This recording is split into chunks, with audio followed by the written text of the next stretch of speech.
ఇక కేసీఆర్ పరిపాలనలో ప్రజలు రైతులు సుభిక్షంగా ఉన్నారని మాజీ ఎమ్మెల్యే కోరుకంటి చందర్ అన్నారు. కేసీఆర్ పాలనలో ఆకలి చావులు ఆత్మహత్యలు లేని రాష్ట్రంగా తెలంగాణ మారిందన్నారు. అభివృద్ధిలో దేశంలో మొదటి స్థానంలో నిలిచిందన్న కోరుకంటి చందర్ కేటీఆర్ పిలుపు మేరకు దశాబ్ది ముగింపు ఉత్సవాలు ఘనంగా నిర్వహిస్తామని స్పష్టం చేశారు. జూన్ 1న నిర్వహించే క్యాండిల్ ర్యాలీలో అందరూ పాల్గొనాలని పిలుపునిచ్చారు.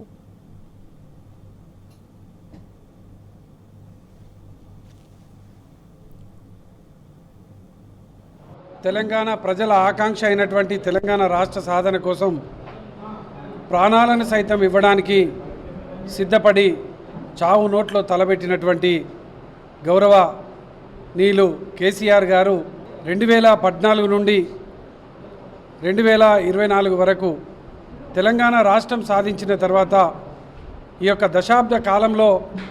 తెలంగాణ రాష్ట్రంలో ఉన్నటువంటి ప్రజల బతుకులను మార్చడం కోసం ఆకలి చావులు ఆత్మహత్యలు లేనటువంటి తెలంగాణను నిర్మాణం చేయడం కోసం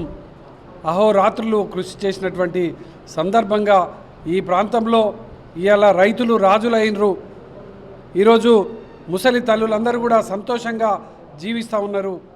ఈరోజు ఈ యొక్క తెలంగాణ రాష్ట్రం జీడిపిలో కానీ అభివృద్ధిలో కానీ భారతదేశంలోనే ఇవాళ మొదటి స్థానంలో ఉండేటువంటి పరిస్థితి దాకా తీసుకువచ్చినటువంటి సందర్భంగా దశాబ్ది ముగింపు వేడుకలను ఘనంగా BRS party working president KTR గారు అన్నగారి నేతృత్వంలో ఈ యొక్క కార్యాచరణను ప్రకటించినటువంటి సందర్భంగా 1వ తారీఖు నాడు హైదరాబాద్లో పెద్ద ఎత్తున ఒక క్యాండిల్స్ ప్రదర్శన, అదేవిధంగా కేసీఆర్ గారి అధ్యక్షతన తెలంగాణ భవన్లో సమావేశం, పెద్దపల్లిలో జరిగినటువంటి అభివృద్ధి సంక్షేమ కార్యక్రమాలు గతంలో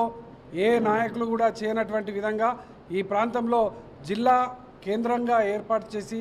ఇక్కడ ఒక మెడికల్ కళాశాలను ఏర్పాటు చేసి కాళేశ్వరం ప్రాజెక్టును